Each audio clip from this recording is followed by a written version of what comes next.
Bonsoir à tous. Je suis tout d'abord désolé de ne pas être présent parmi vous. Je m'appelle Sébastien Fanti, je suis avocat.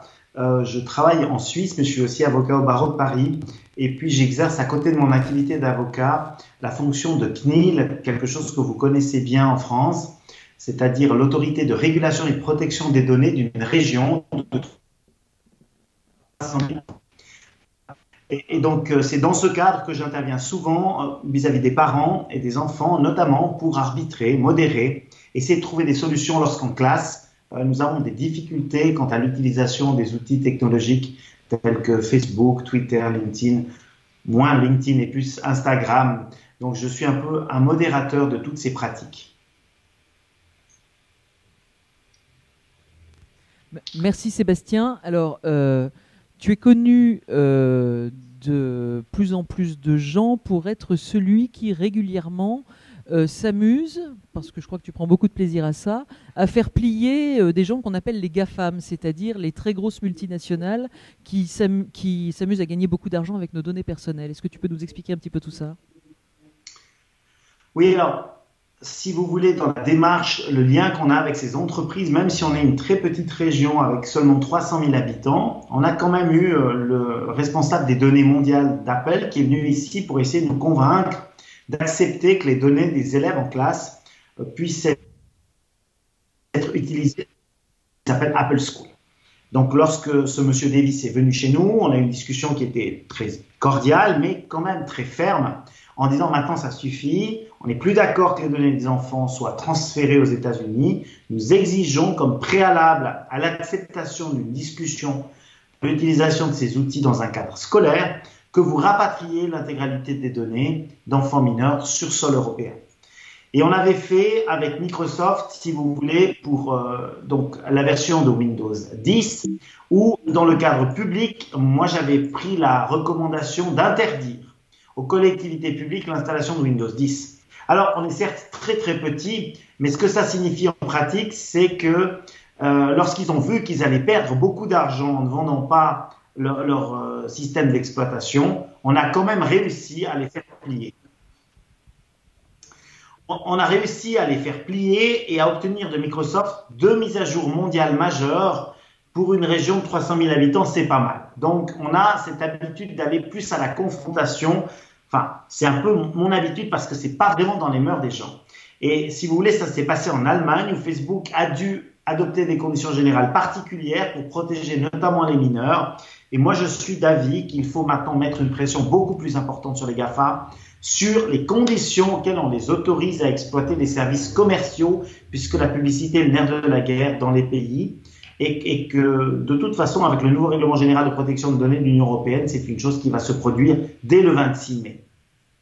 Alors, pour les gens qui sont là avec nous, les GAFAM, ce sont donc ces grandes multinationales qui gagnent beaucoup d'argent avec les données personnelles, c'est-à-dire Google, Apple, Facebook, Amazon et Microsoft. C'est bien ça?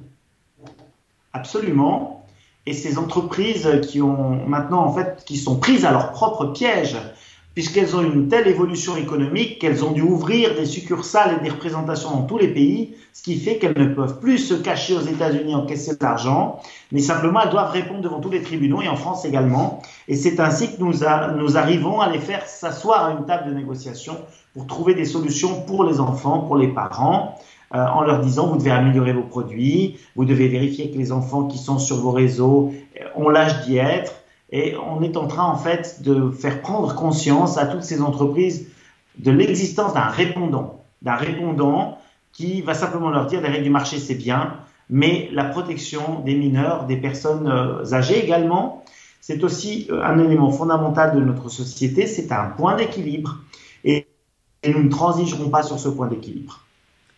On a dans notre société, en France en tout cas, mais j'imagine qu'en Suisse, les êtres humains ne sont pas fondamentalement très différents, bien que quand même des gens qui se nourrissent avec du pain et du fromage fondu, on pourrait discuter.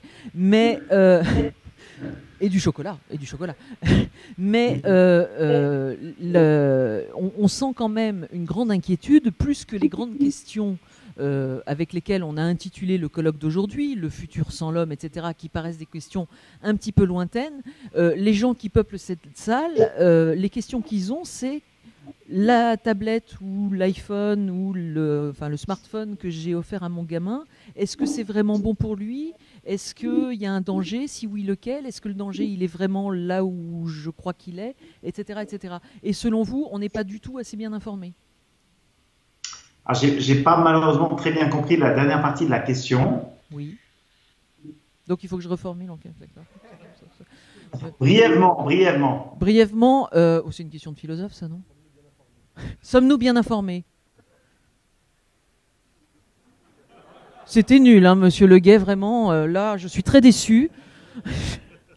Alors, je vais vous donner mon sentiment. Mon sentiment, il est assez simple.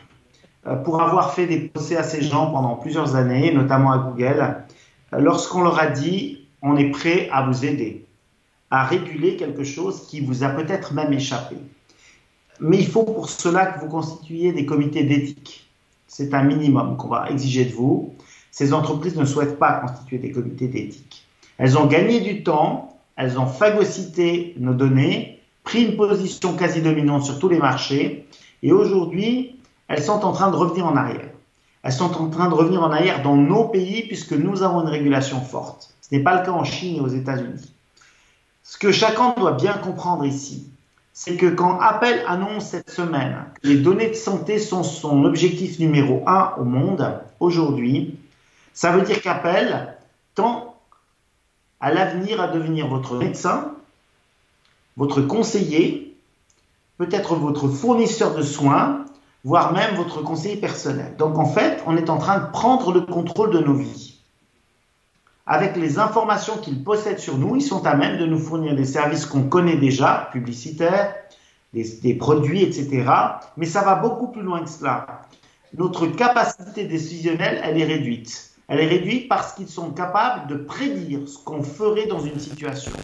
Et si nous n'exigeons pas la transparence dans l'utilisation de nos données, nous allons créer chez eux des perspectives qui nous dépassent. C'est-à-dire que j'aurais peut-être besoin de réfléchir à une situation et prendre une décision par rapport à mon enfant, qui se fait par exemple harceler à l'école, mais eux, vis-à-vis des données qu'ils ont déjà récoltées à mon sujet, sauront comment je vais réagir avant que j'ai pris cette décision. Et ça ne va pas. Ça ne va pas parce que les algorithmes prédictifs, aujourd'hui, sont plus rapides que mon cerveau. Et nous ne pourrons pas les battre. Donc c'est soit nous régulons et nous leur demandons de ne pas dépasser certains points, certaines limites, soit ils auront le contrôle de nos vies quotidiennes, mais également de l'enseignement que nous allons transmettre à nos enfants. Ils vont nous proposer en réalité tout ce qui peut nous faire plaisir sur la base de ce qu'ils ont appris sur nous. C'est un petit peu comme si vous aviez un tuteur invisible qui connaît tout de vous et qui va vous susurrer à l'oreille ce que vous devriez faire dans telle situation.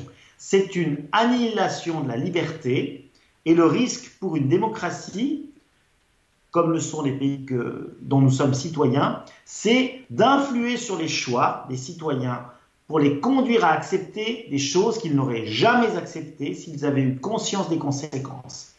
Et vraiment, quand certaines personnes parlent de tyrannie de la pensée, on n'en est pas encore là. Mais si vous voulez, on est obligé de stopper leur capacité d'analyse à un certain point avant qu'ils soient en mesure même de dépasser. Ils ont déjà dépassé les États, mais qu'ils soient en mesure de dépasser notre libre arbitre et de faire de nous des esclaves numériques. Parce que quand vous savez tout de quelqu'un et quand vous pouvez prédire ce que cette personne va faire, il devient votre esclave. Alors, je me tourne vers le neurologue. Il faut toujours se tourner vers le neurologue quand on n'a plus d'espoir. Parce que cette humanité asservie finalement à des algorithmes prédictifs, enfin, moi ce que je trouve génial dans l'humanité, c'est que bien sûr, moi je ne suis pas très bonne en maths, je n'ai pas beaucoup d'algorithmes dans la tête, mais je connais assez bien mes petits et je peux prédire à peu près à 90% ce qu'ils vont faire dans telle ou telle situation. Sauf que le génie humain est tel que, une fois sur deux, il m'étonne.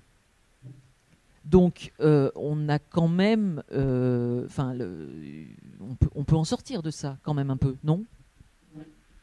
Alors oui, j'ai des micros partout. On peut en sortir, mais je partage tout à fait l'avis de Sébastien sur le risque. C'est-à-dire que le système de la pensée tel qu'on le décrypte à l'heure actuelle, alors il faut faire très attention parce que le schéma neurologique de neurosciences qui est présenté est un schéma qui est faux. Il est faux non pas parce que c'est une conviction personnelle, mais parce que simplement le modèle de type vice-versa qu'on voit chez Disney, c'est-à-dire le conseil d'administration qui prend les décisions, n'est pas du tout le modèle réel. On a des travaux récents qui montrent qu'en fait chaque neurone est une capacité d'entité indépendante et qu'il y a des systèmes d'aide à la décision qui sont des systèmes mobiles. On peut en reparler si vous voulez, mais nous faut un peu plus de temps. La seule chose que ça veut dire que le cerveau est capable, en utilisant un certain nombre de données qu'il extrait d'on ne sait pas où et on ne sait pas comment, de prendre des décisions aberrantes. C'est l'exemple qu'on donne toujours du pilote de ligne qui a posé son avion sur l'Hudson et qui a pris une décision aberrante qui était la bonne décision. Toute la difficulté, et c'est là où je vais rejoindre Sébastien, c'est qu'en fait, ça nécessite un entraînement. C'est-à-dire que plus on prend des décisions, et plus on est capable d'en prendre. Et en fait, si on a des algorithmes prédictifs qui prennent des décisions en permanence à notre place ou qui susurrent les décisions, on va avoir une certaine restriction neurologique et une baisse de capacité à la décision. Et en fait, à mon avis, le risque pour le neurologue, c'est le risque de faire passer l'algorithme avant la créativité personnelle.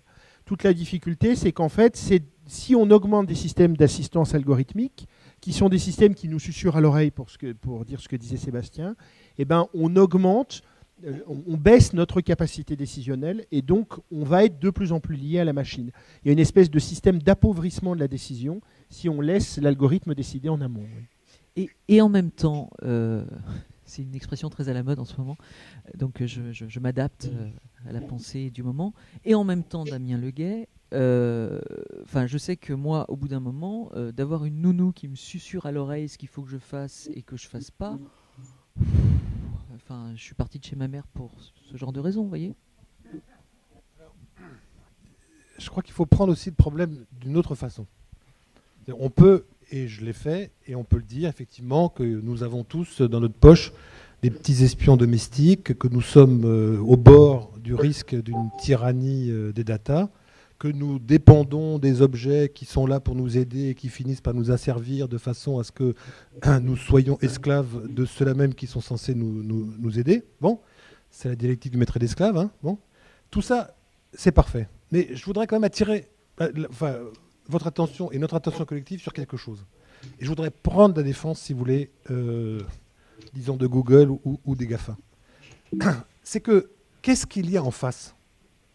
Qu'ont-ils en face ? Quelle est l'idée que nous nous faisons de l'homme de manière à ce que nous ayons quelque chose à sauver que eux-mêmes ne puissent pas sauver ? Je veux dire, quand il y a adversaire ou quand il y a confrontation, il y a bien conception. Bon. On voit bien que nous sommes, globalement, en Europe, pour ne pas parler des États-Unis, dans une forme de ventre mou d'un humanisme qui est plus procédural qu'il n'est substantiel. Nous voyons bien que nous sommes au 3e degré ou 4e génération de cette fatigue de l'homme qui avait été décelée par Nietzsche et qui fait que nous ne sommes plus à la hauteur de l'homme que nous sommes. Nous voyons bien que cette pensée libertaire, libéraliste, libérale, qui laisse la liberté et qui a du mal beaucoup à mettre des limites et à contraindre, elle est, disons, dans l'ADN de l'Europe.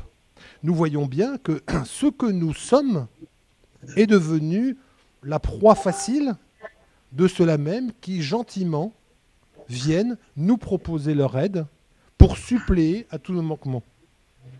Donc la question, c'est que soit on voit ça du côté de l'agression, et on a raison, soit on voit ça aussi, c'est mon côté macronien, du côté de, finalement, s'il y a une reddition sans bataille, nous sommes les bourgeois de Calais de cette bataille qui est en train de se livrer. Nous nous rendons avant même que d'avoir combattu parce que finalement, nous n'avons rien à défendre. Nous ne savons pas qui nous sommes. Nous ne savons pas ce qu'est un homme. Nous ne savons pas ce qu'est un être humain. Donc, nous entrons dans la problématique qui était celle de la Boétie, la servitude volontaire. Nous donnons à ceux-là même qui vont devenir nos maîtres toutes les raisons pour qu'ils le deviennent. Donc la question qu'il faut se poser à l'inverse, c'est de dire, très bien, peut-être que Google va gagner, et on peut penser qu'il va gagner parce qu'effectivement, rien n'est fait pour qu'il ne gagne pas et qu'il ne clone pas qui nous sommes et qu'il ne sache pas ce qu'il en est. Réfléchissons nous-mêmes, en nous-mêmes, pour savoir, mais finalement, bon Dieu de bon Dieu, qui sommes-nous? Qu'avons-nous à défendre? Que sommes-nous susceptibles d'opposer à cette vitamine numérique qui est proposée pour nous aider en tout. Et donc, finalement, finir par nous remplacer, progressivement, doucement. Voilà. Quel est le sursaut que nous pouvons opposer à ces gens-là? Je pense que c'est une question qu'il faut poser comme cela. Voilà, parce que sinon, on peut toujours, et on a raison, de voir, parce que c'était traité un peu comme les Google, comme les extraterrestres, ils veulent, ils disent, ils font, et ils arrivent, et tout ça. Enfin bon, ok, tout ça c'est vrai. Mais en même temps, nous ne leur opposons rien parce que nous n'avons rien, si je le dis un peu brutalement, à leur opposer. Alors, Nicolas Butet, cela tombe bien, vous êtes le fondateur d'une petite microstructure appelée Philanthropos. Donc dedans, si mes souvenirs de grec, non j'ai jamais fait de grec en fait, j'arrête de crâner, sont exacts, il y a philae, donc l'amour, anthropos, l'être humain. Donc j'imagine que c'est un truc qui aime l'homme, donc vous savez ce que c'est vous, un être humain, si vous l'aimez. Oh la question piège. D'abord, ce nom, c'est le nom qu'on trouve dans la liturgie en permanence pour Bien Dieu. sûr. Et donc, dans la liturgie byzantine, si vous avez su une liturgie byzantine une fois, c'est chaque fois Dieu qui aime l'homme, Dieu qui aime l'homme, Dieu qui aime l'homme. Et donc, nous sommes appelés à aimer comme ça. Alors, on peut aimer la personne sans avoir toute une définition de la personne, d'ailleurs. Hein. Il y a un élan de générosité. Un enfant qui aime ses parents, c'est pas très bien de quoi est constitué le parent, mais quand on fait un sourire à ses parents, à son papa, à sa maman, il y a un amour qui est là. Voilà. Mais ce qui veut dire qu'il y a une présence qui est là. C'est-à-dire qu'il y a une personne en face de moi.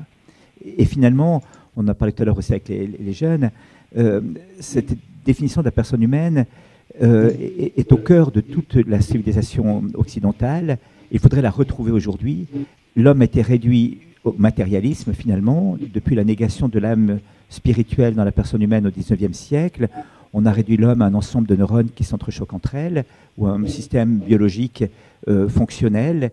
Et désormais, la définition de l'homme, elle est soit matérialiste, l'homme vaut ce que valent ses neurones, ce que vaut sa biologie, l'homme vaut ce qu'il fait aussi, c'était une vision plutôt marxiste de la définition de la personne humaine, l'homme vaut ce qu'il a, une vision plutôt libérale, matérialiste aussi, mais qui est fondée sur l'avoir, l'homme vaut ce qu'il sait, fondée sur le savoir et la gnose, et finalement, la personne humaine vaut ce qu'elle est. Elle a une dignité en elle-même.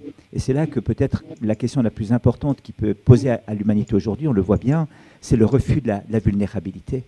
Derrière cette idée du transhumanisme, il y a l'idée que l'homme est quand même un échec, qu'on a un peu dératé, et que quelque part, on ne fonctionne pas très bien. Franchement, vous avez vu que vous êtes... Enfin, vous avez vu... Enfin... Pardon. Non, mais vous vous êtes vu, franchement. Et c'est ça le drame, voyez-vous, cette espèce de déception devant les pauvres que nous sommes. Alors Nietzsche avait voulu provoquer le surhomme. Zarathustra, au moment où il propose ça, les hommes ne sont pas très enthousiastes d'ailleurs. Et alors, quand il leur dit, mais vous savez ce que vous allez devenir? Vous allez devenir les derniers hommes. Une petite drogue le matin pour passer la journée, une petite drogue le soir pour vous endormir, une grande drogue à la fin pour mourir. Il y a cette définition du dernier homme qui est absolument prodigieuse.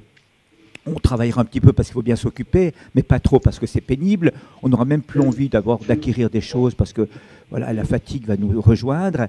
Et à la fin, le peuple applaudit en disant « Mais donne-nous de ce dernier homme et nous te pardonnerons d'avoir osé nous proposer le surhomme ». C'est terrible cette phrase de là. Donc on voit bien que cette idée du surhomme, du transhumanisme, que l'homme est en creux de quelque chose et de quelqu'un. Et que ce qui va combler le cœur de l'homme, ce n'est pas de faire, d'avoir, de savoir ou de pouvoir, c'est d'être profondément.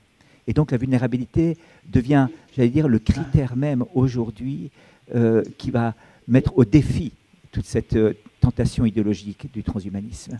Et je crois qu'il y a vraiment un travail énorme à faire. Gandhi disait que la qualité d'une démocratie se jugeait à la façon dont on traitait le plus vulnérable de ses membres.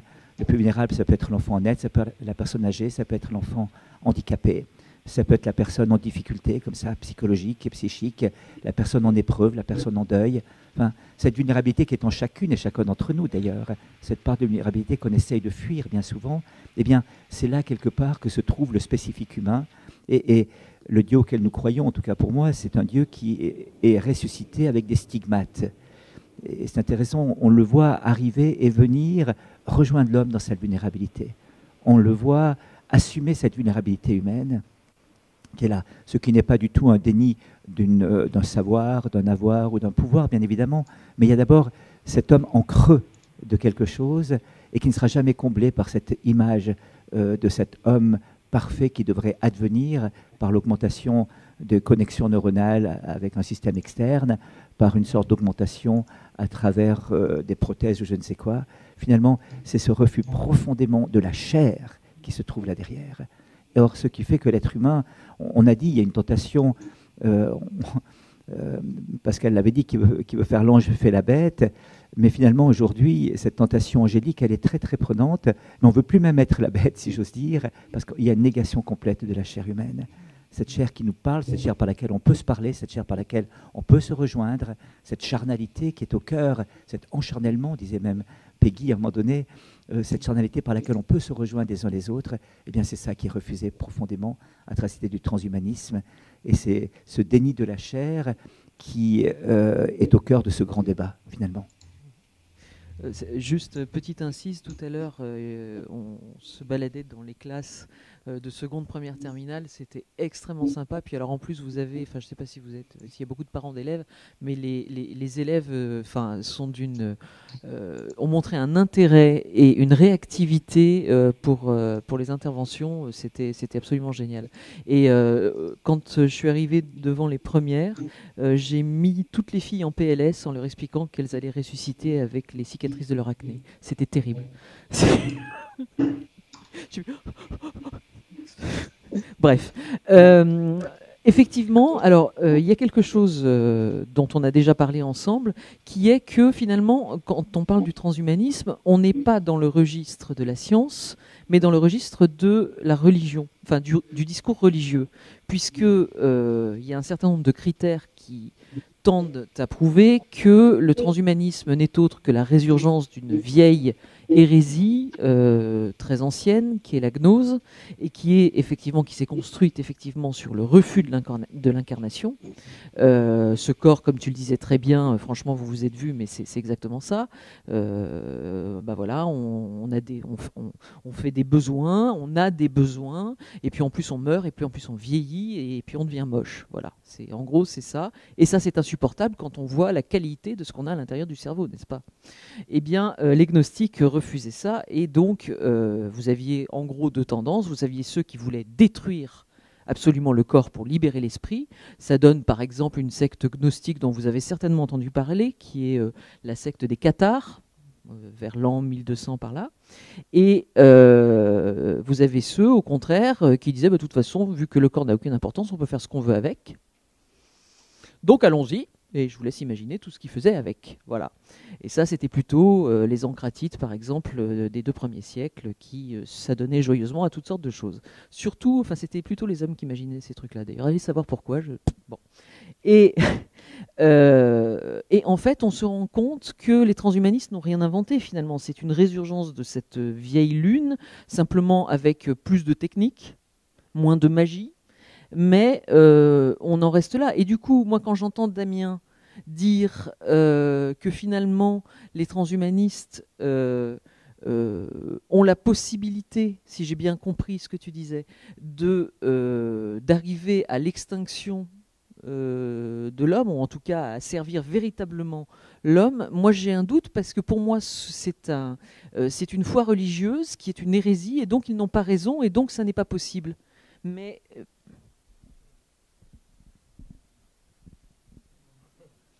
ça s'appelle une patate chaude, ça, vous voyez, ça a l'air d'un micro, mais c'est une patate chaude.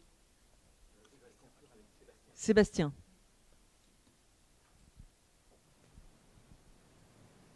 Sébastien. Tu es là? La table bouge? Je suis là. Voilà. Donc, pour moi, il y a deux éléments. Le premier élément, c'est que si vous voulez, on parle de transhumanisme. Moi je pense qu'il y a des gens qui veulent prendre un contrôle sur les autres. Et l'humain a toujours eu une envie de conservation qui a supplanté tout le reste. Ces gens-là ont compris qu'avec un contrôle extrêmement étendu, eh bien, on n'aurait plus de possibilité de décisionnel aussi large qu'à présent. Et c'est un des soucis, parce que si vous voulez, vous avez 4 à 5 personnes qui détiennent le sort d'entreprises qui ont dépassé la taille d'un État et qui peuvent influer sur nos pratiques au quotidien. Si vous regardez la manière dont ils ont transformé notre quotidien depuis 10 ans, vous vous direz quand même qu'on a un vrai problème, parce que vos enfants, ils ont une difficulté à se déconnecter de façon quasi permanente, le dialogue a diminué au sein de la famille, vous devez être constamment attentif à ce qu'ils font, à la manière dont ils traitent les informations, et ça, c'est eux qui ont créé cette situation, cet état de fait-là. Et je pense que leur objectif, c'est de réduire cette sphère décisionnelle à sa portion congrue, et de faire de nous, alors, on parle beaucoup de robotique, quasiment des robots avec une limitation dans les choix. Et on le voit très bien lorsqu'on parle d'information avec ces fake news, on essaie d'orienter l'opinion publique, ça porte un nom, et on peut orienter cette opinion dans un sens ou dans un autre. Donc aujourd'hui, on doit reprendre le contrôle. Et reprendre le contrôle, ça veut dire reprendre le contrôle de nos vies. C'est un exercice individuel. Aider nos enfants à se former à ces dangers, mais aussi aux opportunités. Et puis, comme je le disais à certains de vos intervenants, je pense qu'il y a peu de gens qui, sur cette terre, seraient capables de fédérer toutes les bonnes volontés pour aider à défendre l'essentiel, la substantifique moelle de l'humain qui est en train de disparaître. Il y a le pape François, manifestement, très clairement, qui pourrait avoir aujourd'hui un discours à cet égard et dire, voilà, les chrétiens, vous devez vous mobiliser pour aider les plus faibles et faire en sorte qu'on garde la possibilité d'exister. Parce qu'à la fin de cet exercice, c'est Sioran qui va surgir avec de l'inconvénient d'être né, parce que toutes les personnes qui seront nées handicapées, qui auront des difficultés, etc., comme on pourra prédire des tas de choses dans l'évolution de leur santé, ces personnes-là deviendront des pestiférés parce que plus personne ne voudra les assurer, les faire travailler, les intégrer à la société. Et moi, je me bats pour revendiquer le caractère infinitésimal et totalement imparfait de chaque homme et qu'on n'oublie jamais qu'à partir du moment où la technologie néglige ces gens-là, qui n'ont rien demandé à personne, et pour certains qui n'ont pas eu de chance dans la vie, eh bien c'est la fin. C'est la fin de tout système. Et on va arriver à une confrontation parce que ces gens n'ayant plus d'espoir et étant exclus de facto d'un certain nombre de cercles où ils pourraient grandir, apprendre, etc., ils n'auront d'autre choix que celui de se révolter. Et cette révolte-là, on la sent parce qu'aujourd'hui, vous pouvez faire les exercices que vous voulez pour analyser tout ce que ces gens ont sur vous, mais personne n'a jamais pu aller vérifier ce qu'ils ont réellement sur nous. On se fonde sur leurs bonnes paroles. Personne ne peut réellement savoir ce que Google appelle sur moi et s'ils sont en capacité de me dire que dans 6 mois, je vais mourir d'un cancer. Peut-être qu'ils le sont et je ne le saurai jamais. Donc ça ne va pas. Et si on ne remet pas l'humain au centre de toute la technologie, ce qui va se passer, c'est qu'on va accepter de plus en plus la disparition du principe de solidarité, ce qui veut dire très clairement que je ne paye plus pour les fumeurs parce que je ne fume pas, je ne paye plus pour ceux qui boivent parce que je ne bois pas, et puis on va en arriver à des exclusions totales. Cet après-midi, j'étais à une conférence où quelqu'un a pris un exemple assez frappant. Il a dit, il suffirait qu'un gouvernement décide que les gens, je ne sais pas, les véganes n'ont pas le droit d'être en Suisse des citoyens. Avec les outils informatiques qu'on a, on pourrait les identifier à une vitesse fulgurante, grâce à leurs publications, etc. Il ne faut jamais oublier que c'est un facteur d'exclusion fantastique pour toutes les personnes qui sont animées de mauvaises intentions. Donc soit maintenant, on va vérifier ce que ces personnes font, on ne se satisfait pas de ces belles promesses et des discours, soit on prend le risque qu'à un moment donné, on découvre qu'ils ont une maturité qui est telle qu'ils ont pris le contrôle de tout. Et c'est vraiment quelque chose, moi, qui me tient à cœur parce que nous ne pourrons pas empêcher l'évolution de la technologie. Nous pouvons empêcher une évolution en tant qu'elle concerne un grand nombre de personnes en soumettant des traitements de données qui concernent par exemple tous les citoyens d'un pays à une autorisation préalable. En disant, voilà, vous allez nous montrer ce que vous allez faire et on va évaluer les risques. Et ne pas laisser comme actuellement les gens développer des services gigantesques et puis se dire à la fin, dans 6 mois, dans 1 an, on n'aurait jamais dû leur permettre d'accéder au génome, à des données biologiques. Non, c'est trop tard. Alors, merci beaucoup Sébastien, mais j'aurais une question pour le médecin du coup. Si j'en crois ce que tu dis Sébastien, cela veut dire que sur le plan scientifique, l'eugénisme fonctionne. Ça veut dire qu'à coup sûr, on peut véritablement éliminer, pardon, je parle de manière froide, toutes les tares humaines. Moi, ça me semble... je n'imagine pas que ce soit possible. C'est ça, pas les tares, mais les tarés. C'est-à-dire qu'effectivement, il y a tout un mouvement qui pose la question... Mais ça a toujours existé. Oui, mais on est capable d'anticiper le taré. Je suis désolé de dire ça comme ça. Hein, d'accord, mais le problème, c'est qu'on va vers l'anticipation du taré. Je poursuis mon raisonnement. Si j'en crois la dernière expérience eugénique en date dans l'histoire humaine, excusez-moi, je vais atteindre le point Godwin, mais enfin c'est la dernière que j'ai sous la main, c'est dans les Lebensborn. On sélectionnait donc des hommes. Mais d'accord, mais on sélectionnait donc des hommes parfaitement en bonne santé, avec des femmes parfaitement en bonne santé, qui en plus correspondaient à des critères raciaux, etc. Bon, on les faisait se reproduire. Bon, on n'avait pas la possibilité de séquencer leur génome et de voir exactement s'ils n'avaient pas des maladies génétiques, etc. Mais quand même, c'était ce qu'on avait de plus abouti en matière d'eugénisme. N'empêche que ça n'empêche pas la mutation génétique, par exemple, et qu'il y a toujours la possibilité, parce qu'on est des humains, qu'il y ait un gène qui mute dans son coin et qu'il y ait un enfant qui naisse pas tout à fait comme les autres, etc., etc. Enfin, le handicap, la faiblesse, etc., ça fera toujours partie de l'espèce humaine. Oui, mais le filet se resserre. Là, je vais aller dans le sens de Sébastien. Le filet se resserre. La prédictibilité de la mutation génétique, la prédictibilité d'un certain nombre de choses fait qu'on va les attraper de plus en plus tôt. Tous les gens qui ont des handicaps de mutation, on va même pouvoir prédire un certain nombre de mutations. Alors, on ne prédira jamais tout, ça c'est clair. Mais on arrivera toujours à la difficulté de la prédiction et effectivement du contrôle.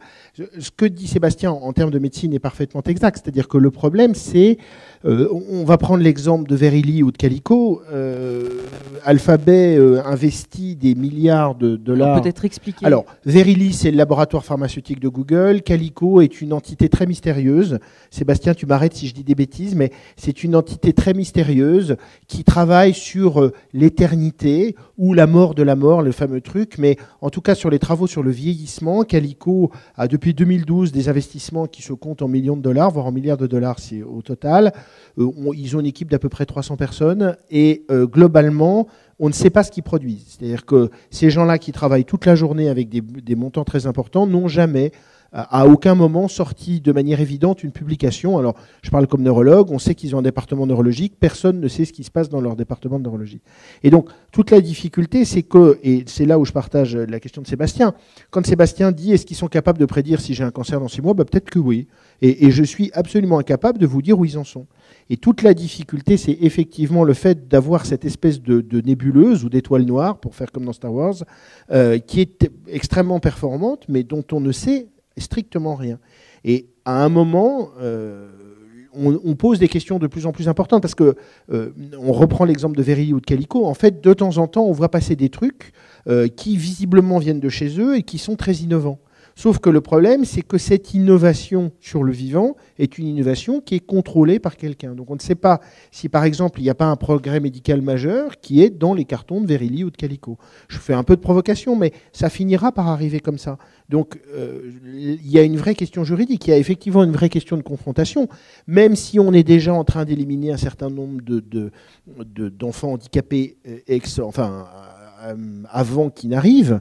L'avortement sur un certain nombre de questions prédictives, etc. C'est déjà ça, appelons les choses par leur nom. 98%, je suis désolé de dire ça comme ça, je vais citer Laurent Alexandre, donc on ne peut pas dire que l'anthropologie soit la même que la mienne, mais Laurent Alexandre dit on a de facto éliminé 98% en préventif des trisomiques 21.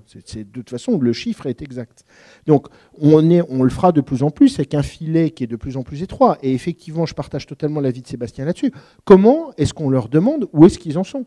On disait avec Damien dans une réunion récente, c'est-à-dire que finalement, on n'a jamais posé la question à des gens de chez Alphabet en leur disant vous investissez tant, vous avez tant d'ingénieurs ou tant de médecins, qu'est-ce que vous faites ? Et en fait, on n'a pas de réponse. Donc ce que dit Sébastien est tout à fait exact. Finalement, est-ce que juridiquement on peut les encadrer en amont ? Je ne suis pas tout à fait sûr parce que je ne sais même pas où ils en sont.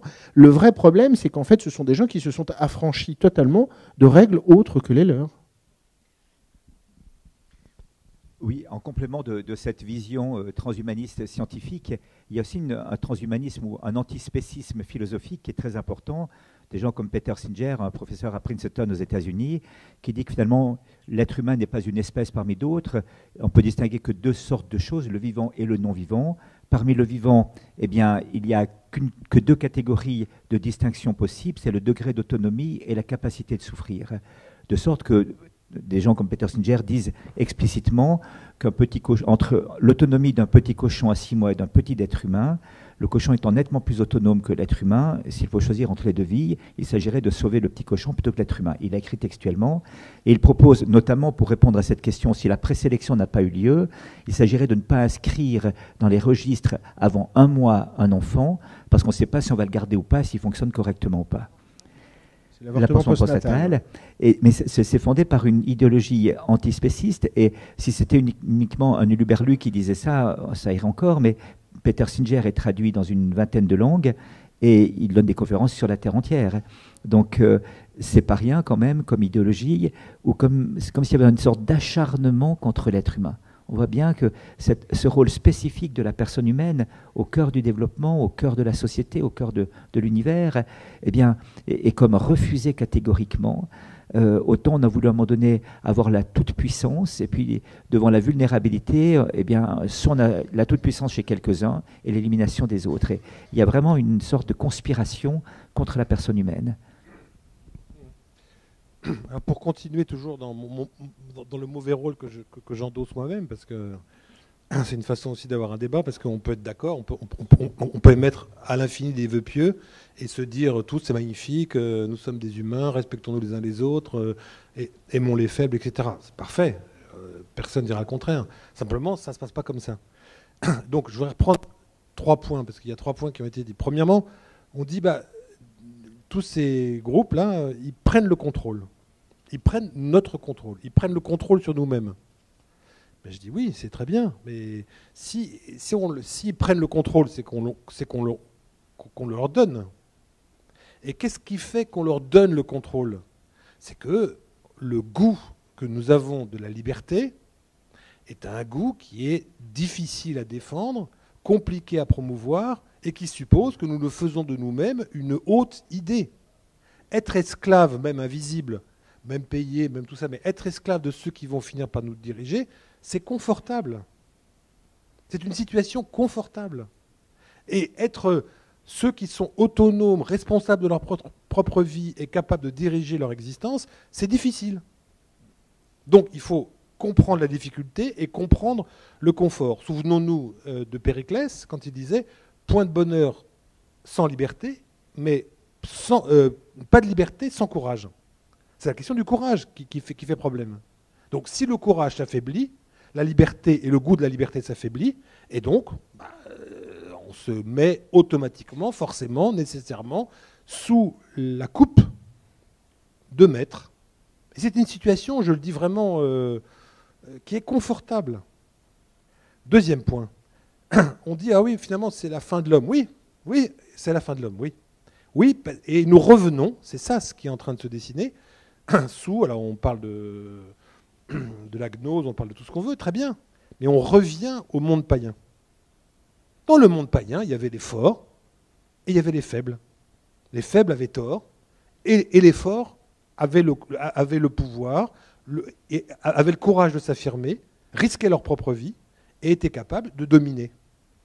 Quelle est la différence essentiellement, il y a un très beau livre récemment de Jean-Louis Chrétien sur la fragilité, quelle est la différence entre le monde païen qui était dominant et puis le monde chrétien qui a été le nôtre, qui est le nôtre, qui est de moins en moins le nôtre, enfin, je parle de monde, voilà. C'est que pour un chrétien, l'idée essentielle qui est dans Saint Paul, c'est le respect de la faiblesse et la force dans la faiblesse. Il y a quelque chose qui est reconnu dans la faiblesse, par la faiblesse, avec la faiblesse. Dans le monde païen, ce que l'on appelle, en termes chrétiens, la faiblesse, c'est une infirmité, c'est un défaut. C'est quelque chose qui nous fait défaut. Eh bien, voilà, l'homme va être réparé, va être compensé, va être mis en truc cyborg, etc. Il ne sera plus infirme. Toutes ces infirmités vont être compensées. Donc soit on est du côté de la faiblesse, soit on est du côté de l'infirmité, et nous sommes du côté de l'infirmité, et donc nous acceptons volontiers tout ce qui va réparer. Troisième point, je crois qu'il y a un philosophe que j'aime bien qui s'appelle Gunther Anders, qui a mis une chose absolument fondamentale en évidence dans un livre qui s'appelle l'obsolescence programmée, l'obsolescence de l'homme, pardon, qui conduit à l'obsolescence programmée, enfin, c'est autre chose. Il dit, mais il y a une honte prométhéenne de l'homme à être faible. Une honte congénitale de l'homme à être faible. Et donc, il a envie inconsciemment d'être parfait comme le sont les machines. Vous voyez ? Nous sommes dépendants, nous sommes faibles, nous dépendons de nos parents pour exister, nous devons assumer toutes nos faiblesses, etc. Il y a une honte à cela. Et cette honte-là, soit on la surmonte, soit on ne la surmonte pas. Et manifestement, de moins en moins, nous n'allons pas surmonter cette honte d'être homme, c'est-à-dire infirme, c'est-à-dire incapable de pouvoir nous débrouiller tout seul, c'est-à-dire de dépendre les uns des autres, c'est-à-dire de devoir être non pas maître, mais en lien, en relation les uns avec les autres. Donc, il faut voir ça aussi comme cela, parce que Google, etc., n'ont rien volé. Il n'y a pas de hold-up. Il n'y a pas de régime nazi qui vient d'une façon ou d'une autre. Non, ce sont tous des gentils organisateurs de nos vies, qui viennent nous aider, qui viennent améliorer. Voilà. Donc c'est en creux qu'il faut le voir. C'est par défaut qu'il faut le voir, qu'il faut le penser. Et si on le voit en creux et par défaut, eh ben, il y a un boulevard qui est devant eux. Et ils ne font que répondre à toutes les attentes en creux que nous n'arrivons pas à avoir sur nous-mêmes et à l'idée que nous faisons de nous-mêmes. Et peut-être qu'après, si la parole m'est redonnée, on pourra aborder la question de l'immortalité. Voilà. Ça dépend de moi. Ah, je me sens puissante là. Oui, on va libérer Sébastien. Libérer Sébastien. Merci beaucoup Sébastien. Bonne fondue, bon chocolat et bon combat contre les GAFAM. Merci infiniment.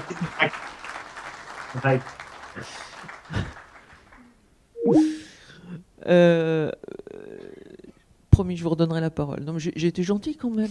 Je suis gentille comme fille. Mince. Nicolas, un peu d'espérance.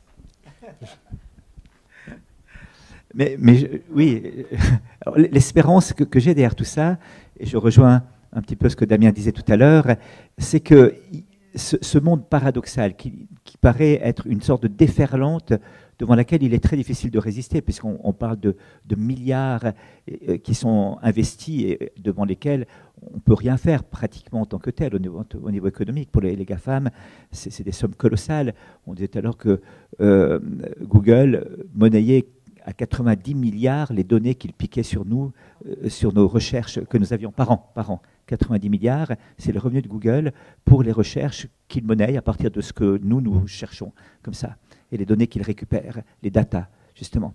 Alors peut-être qu'il y a une première chose, c'est qu'on peut opposer aux data le donum, le don. C'est-à-dire que les data, c'est une somme de choses qui sont rassemblées, et puis il y a le don, qui peut être véritablement le don que nous recevons, le don que nous faisons, d'opposer à une logique uniquement marchande, une certaine gratuité qui est là. La deuxième chose qui me paraît intéressante, c'est que devant la complexité des choses, plus personne n'est capable de penser véritablement cette complexité. Et c'est peut-être un grand avantage. On a pensé pendant tout le XXe siècle qu'il était possible, par des idéologies, de résoudre les questions humaines. On a pensé aussi ensuite par des modélisations qu'il était possible de penser des systèmes innovants. Et aujourd'hui, on se rend compte que l'un et l'autre arrivent à des échecs, que la réalité ne se fait pas mettre en modèle ni en idéologie, et que tout cela éclate. Et paradoxalement, cette mondialisation et cette interconnexion extrêmement efficace, et le net, comme on dit, ce réseau, cette espèce de filet qui tombe sur nous et qui nous prend dans ses raies, eh bien, nous oblige à repenser la responsabilité de chaque personne humaine. Paradoxalement, des personnes à des postes de responsabilité peuvent intervenir de manière directe. Je dirais peut-être une petite parabole pour expliquer cela. C'est un père un jour qui avait sa fille qui lui posait plein de questions, sa petite fille, et le père, un petit peu exacerbé, déchire une page du journal qu'il est en train de lire, sur laquelle se trouve une carte du monde, la coupe en petits morceaux, la pose par terre et dit à sa fille, écoute, tu refais la carte du monde, et plus de questions avant que tu aies fini, mais après, on joue ensemble. Moi, je finis le journal, tu finis ton pulse. Et la fille dit, ok, top là, papa, on fait le deal, c'est en ordre. Et le père s'est dit une carte du monde en gris, elle aura pour 3/4 d'heure à la refaire, et la petite fille, 10 minutes après, revient et dit, papa, j'ai une question à te poser. Et le père dit, mais écoute, on avait fait un deal. Tu finissais le pulse et moi je finis mon journal. Et après on joue ensemble. Il dit, mais j'ai fini le pulse. Et le père dit, mais comment tu as fait? Il dit, mais derrière la carte du monde, il y avait la photo d'un monsieur. J'ai refait le monsieur et j'ai refait le monde. Et donc, vous voyez, je pense qu'il y a aujourd'hui cet immense défi anthropologique de manière très positive où justement, par une éducation, il est possible de résister à cette avalanche aveugle de l'histoire, pour reprendre un mot de Zinoviev. Il est possible d'avoir des garde-fous comme ça. Et c'est donc un travail fondamental d'éducation, de résistance et de courage qui est demandé aujourd'hui à notre humanité. Et donc l'espérance, elle est là vraiment. Moi je vois des acteurs dans différents domaines d'activité. On a entendu Sébastien Fanti dans son domaine propre qui est le droit. Et ce qu'il a réussi à faire, c'était unique au monde, c'est-à-dire de faire plier devant les tribunaux Microsoft par rapport à ses programmes et ses collectes de données. C'était inouï d'aboutir à ça. C'était un cas qui a fait le tour du monde parce que, enfin, quelqu'un, un avocat de banlieue en Suisse, avait réussi à provoquer une chose pareille.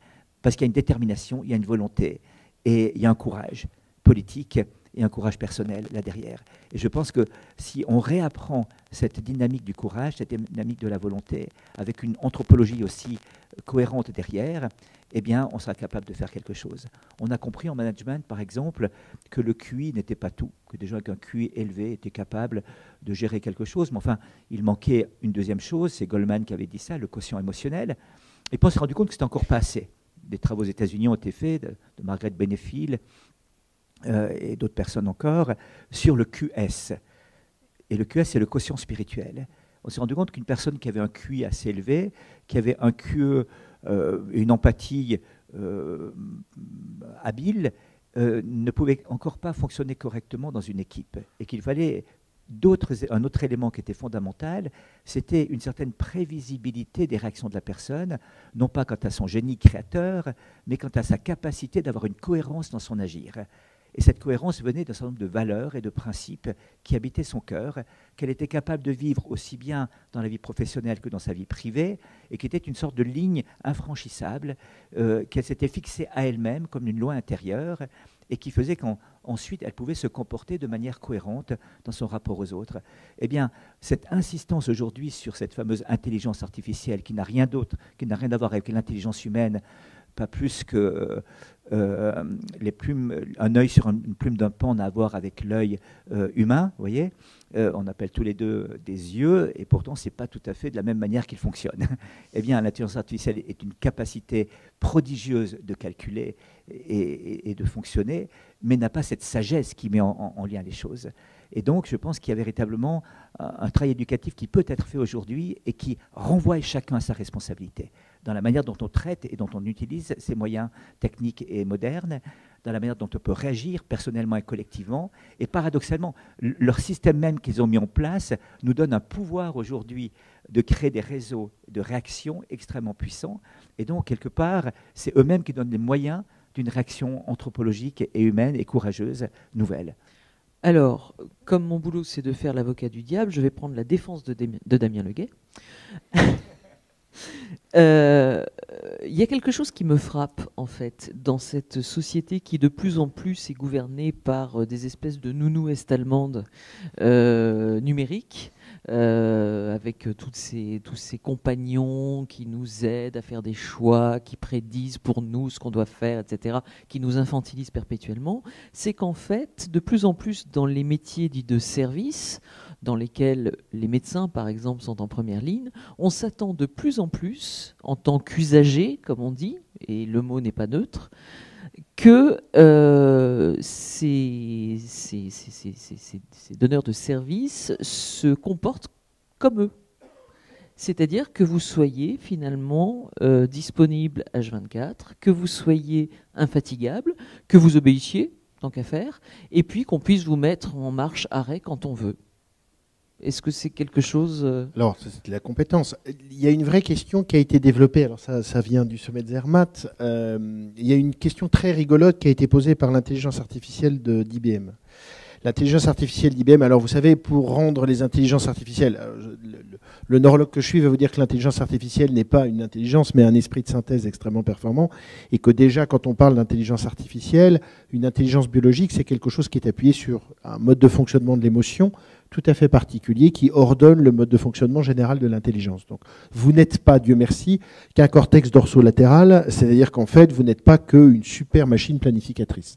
Sinon, tout le reste de votre cerveau ne servirait à rien. Alors, même, vous pouvez me jeter une chaussure juste après cette phrase, mais même les experts comptables ont autre chose qu'un cortex dorsolatéral. Structurellement, votre Watson a déterminé, vous savez, vous avez un grain de beauté qui peut se cancériser. Le cancer du grain de beauté est une véritable vacherie. Et du coup, l'idée obsessionnelle des dermatologues est de prédire la transformation de ce grain de beauté avant que la catastrophe n'arrive pour éviter que les choses se passent mal. Et donc, l'intelligence artificielle, certains dermatologues ont demandé à Watson, puisqu'elles sont toutes baptisées, elles s'appellent Alexa, Bixby, Watson, Cortana, etc. Mais là, en l'occurrence, c'est Watson. Et ont demandé à Watson de prédire le grain de beauté. Et donc, si vous photographiez un grain de beauté avec votre smartphone, le smartphone prédit la transformation cancéreuse de votre grain de beauté dans 95% des cas sur la simple photo, alors que le dermatologue fait 75% des cas. Donc la première conclusion évidente, c'est de liquider tous les dermatologues, ces créatures infâmes qui donnent des rendez-vous dans beaucoup trop longtemps. Le problème, c'est que si le dermatologue a droit de toucher votre grain de beauté, on monte à 93,5% de prédictibilité. C'est-à-dire que finalement, entre un smartphone et un dermatologue qui peut vous toucher, il n'y a pas de différence. Néanmoins, le dermatologue reste toujours inaccessible. Quand vous êtes au fond de la jungle, c'est difficile d'avoir un dermatologue, et un smartphone, c'est plus facile, si tant est que vous ayez de l'électricité. Sauf qu'en fait, il y a une équipe américaine qui a une idée assez rigolote, qui a dit, et je vais rejoindre Damien dans ce qu'il disait tout à l'heure, qui a dit, mais pourquoi on fait fromage ou dessert, pourquoi on ne fait pas fromage et dessert? Et donc ils ont regardé le taux de prédictibilité si le smartphone était associé au dermatologue et que le dermatologue pouvait se servir du système du smartphone et lui-même se faire une opinion. Et on est monté à 99,99% de prédictibilité, c'est jamais 100% chez nous. Et donc structurellement, le système parfait, c'est l'alliance d'un esprit de synthèse et de l'émotion, et de la créativité et de la relation avec le patient. Toute la difficulté, c'est que cette disponibilité, elle est très inconstante. C'est-à-dire que le médecin, il n'est pas disponible 24 heures sur 24, il peut être fatigué et de mauvaise humeur, et donc il a du mal de répondre à la question 24 heures sur 24. Et effectivement, on revient à ce que disait Damien de manière tout à fait pertinente tout à l'heure. Le problème qu'on a dans la relation médicale à l'heure actuelle, c'est que, j'aurais tendance à dire, on n'est pas garagiste. C'est-à-dire que finalement, on a une relation de garagiste, mais c'est parce qu'on perçoit notre corps comme un véhicule. On arrive, on branche chez le docteur répare forcément la machine et elle repart et on a une voiture neuve. C'est pas du tout comme ça que ça marche, mais et du coup on est obligé de gérer de plus en plus une certaine impatience ou une volonté de miracle. Éric Sadin, que je vous encourage à lire et qui est un philosophe intéressant, dit il cite une phrase d'Arthur Clarke au départ qui dit « Quand la technique est vraiment extrêmement innovante, elle paraît être de la magie et c'est toujours compliqué de lutter rationnellement contre de la magie. » Pour faire court, en fait, avec les cochlées implantables, les sourds entendent. Avec les exosquelettes, les paraplégiques remarchent. Et dans pas très longtemps, avec les rétines numériques, les aveugles revoient. Ce sont les entités du miracle. Avec une petite réserve qui est assez maligne chez Éric Sadin, c'est qu'il dit « Dieu donne, Google prend ».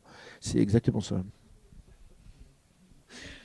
De toute façon, si on prend Google, qu'on enlève le G, les deux O, le G, le L et le E, et qu'on remplace par un J, un E, un S, un U et un S, ça fait Jésus. Ça. Et je crois que ce n'est pas une coïncidence. Damien. Non, je crois qu'effectivement, la question, c'est celle du miracle. Donc effectivement, nous vivons, nous attendons, nous sommes à la veille d'un monde miraculeux et particulièrement magique. Parce que, pour revenir un tout petit peu sur ce que je disais avant, mais qu'est-ce qui nous fait d'une certaine façon aussi devenir, comme ça me permettra de traiter le sujet que je voulais traiter, qu'est-ce qui nous fait devenir ce que nous sommes, c'est-à-dire humains? C'est aussi cette peur, cette angoisse, cette inquiétude qui est liée à notre propre finitude. Nous allons, du moins jusqu'à présent, tous mourir. Bon. Mais Jésus, Google, machin est arrivé, le paradis est là, et les transhumanistes vous disent, sans coup férir, que la question de l'immortalité se pose. Que bientôt, dans peu de temps, certains disent vers 2050, 2060, il y aura des hommes immortels. Considérant que chacun de nous, nous sommes quoi finalement? Pas grand-chose. Nous sommes un ensemble de connexions neuronales posées, implantées dans une masse gélatineuse qu'est le cerveau. Et donc, avec cette combinaison entre la capacité de pouvoir décoder l'ensemble des connexions neuronales, le mettre sur un disque dur et le transposer sur une quelconque masse gélatineuse, c'est ça la promesse de l'immortalité. L'immortalité, elle est pour demain.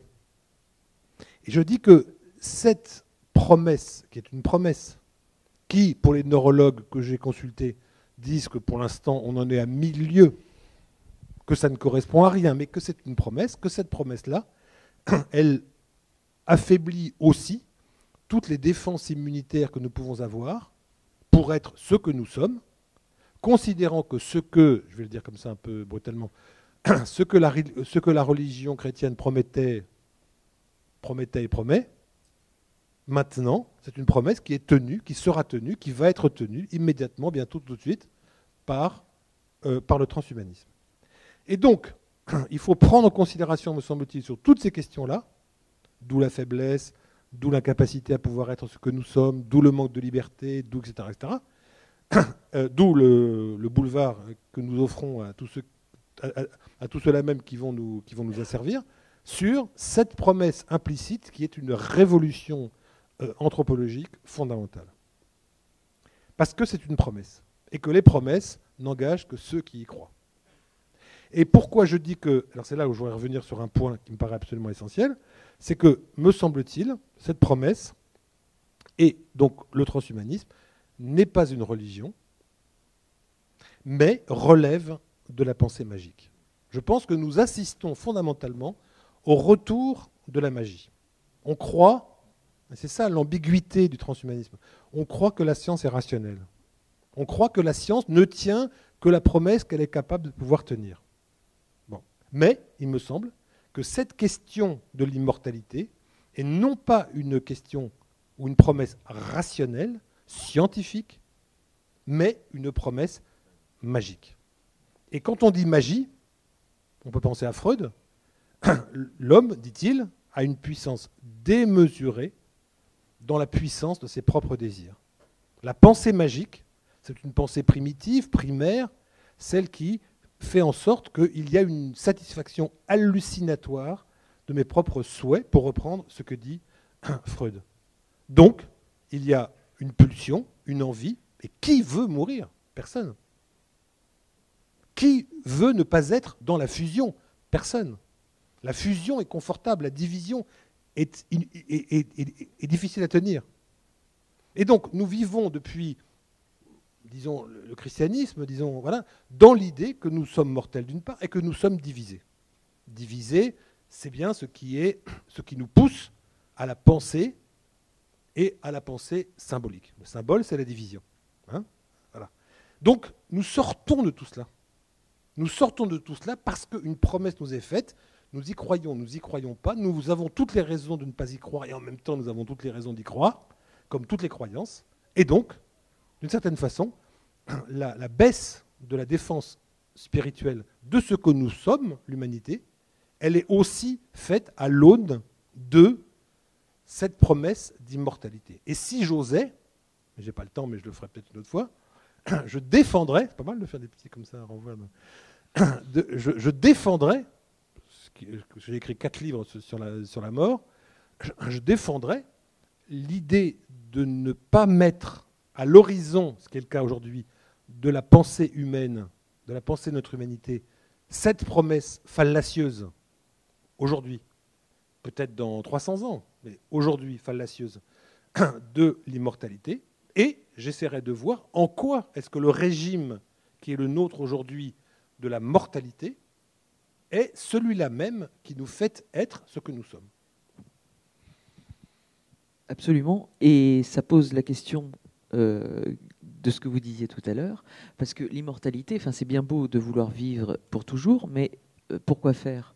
Comme disait l'autre, l'immortalité, c'est long, surtout vers la fin. Et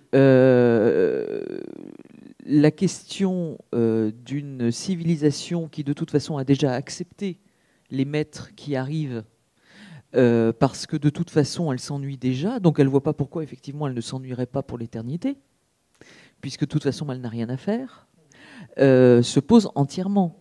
Et la question de l'éducation et des buts que nous avons à donner à nos enfants se pose de manière extrêmement cruciale. On voit bien qu'aujourd'hui, nous avons des générations de gamins qui ont envie de mourir pour une cause, parce qu'il y a un âge où c'est tout à fait sain d'avoir envie de mourir. On veut se faire sauter pour une belle, pour une grande cause, etc. Bon, c'est des choses on ne trouve pas de raison suffisamment noble ici, donc on va où? On va en Syrie, on va... Voilà. Bon. Même neurologiquement, c'est-à-dire que je vais vous ramener, je suis désolé, on redescend d'un cran, hein. Mais même neurologiquement, on sait que constitutivement, en fait, je vous fais un tout petit topo technique, puis ensuite je reviens à la question. On vous a expliqué pendant des années que quand vous étiez un garçon jusqu'à 18 ans, quand vous étiez une fille jusqu'à 22 ans, vous aviez un nombre donné de neurones qui croissait comme ça, puis à 18 ans pour les garçons, 22 ans pour les filles. Ne vous réjouissez pas trop vite, mesdames, c'est juste une question d'organisation, ce n'est pas une question d'intelligence. On perdait tous des neurones. Cette notion est fausse. C'est-à-dire qu'on a la démonstration depuis à peu près 5 à 6 ans qu'il y a des néoneurones qui naissent alors entre 7 000 et 25 000 par mois, ce qui est beaucoup moins que ce qu'on perd tous les jours. Mais globalement, il y a des neurones qui naissent et qui se réorganisent. Et il y a des travaux extrêmement malins de Laurent Weil et de Lévy de Namur qui ont travaillé dessus et qui montrent que l'organisation des néoneurones est d'autant plus pertinente qu'un danger est important. En fait, c'est un travail qui a été fait sur les accidents vasculaires cérébraux. La question qu'on avait, c'est pourquoi certains qui ont un accident vasculaire cérébral récupèrent beaucoup mieux, ce qu'on appelle la plasticité cérébrale, que d'autres. Et en fait, ce qui est assez impressionnant, c'est que s'il y a une notion du danger ou de la mort ou d'une finitude, les gens se battent beaucoup plus et les néoneurones se réorganisent beaucoup mieux. C'est aussi vrai dans les néoneurones pour la dépression, c'est les travaux de Catherine Beltsung. Et donc on sait très bien que le danger améliore la performance cérébrale. Donc la magie qui veut que le danger n'existe plus va dégrader ce que je disais tout à l'heure. Mais en fait, accepter qu'un algorithme passe en amont et c'est dégrader sa propre vie finalement. C'est ne pas accepter que le danger organise le cerveau et le fasse avancer.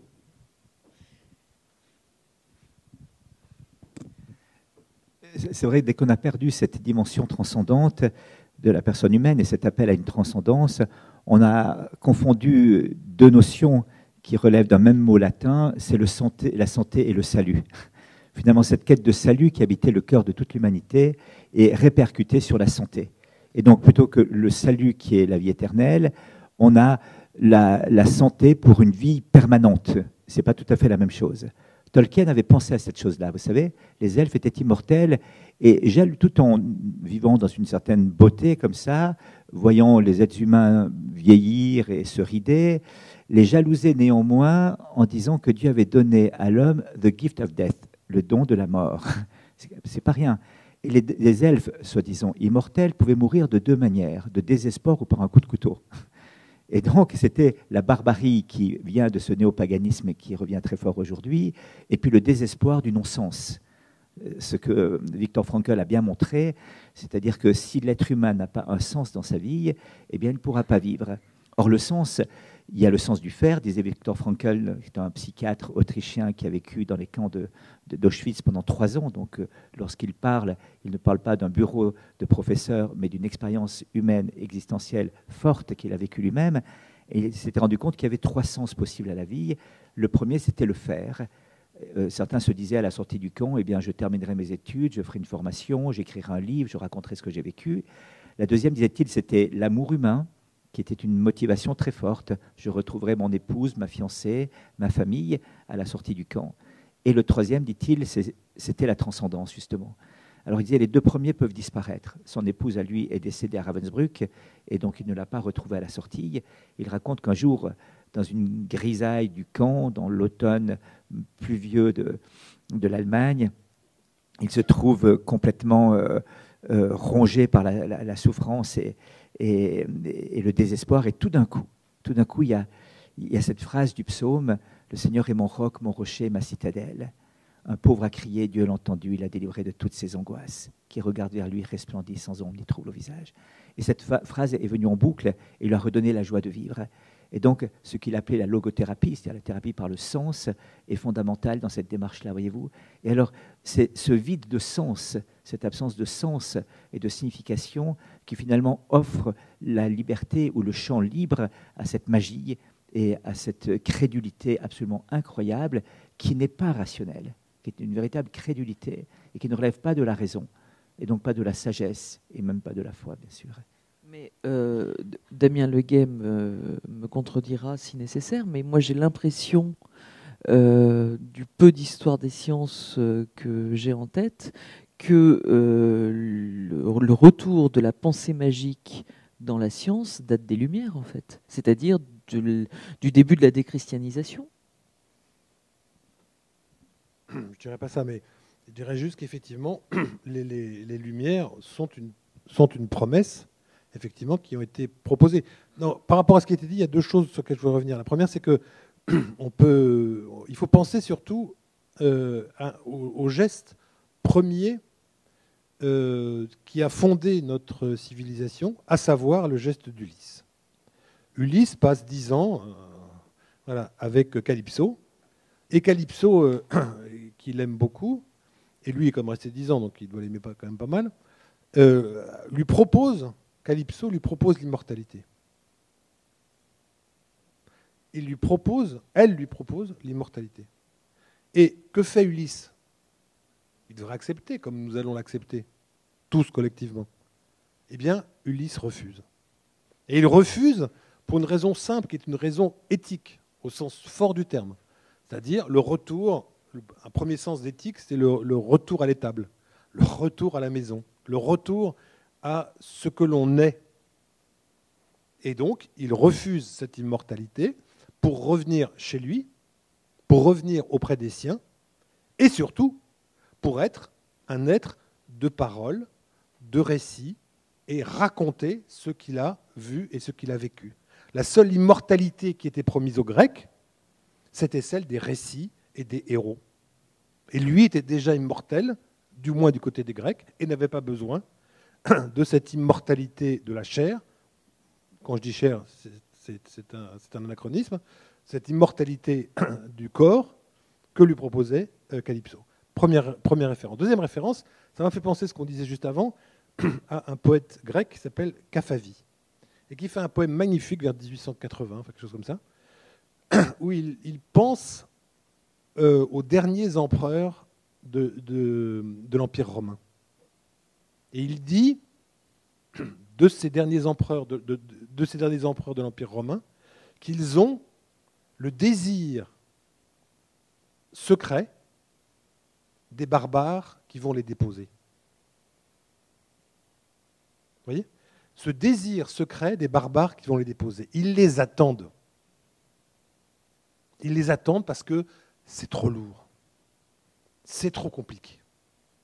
Et qu'est-ce qui est lourd et qu'est-ce qui est compliqué fondamentalement chez nous, pour revenir, vous voyez, comme quoi je suis dans les idées, c'est quand même cette condition mortelle qui est la nôtre.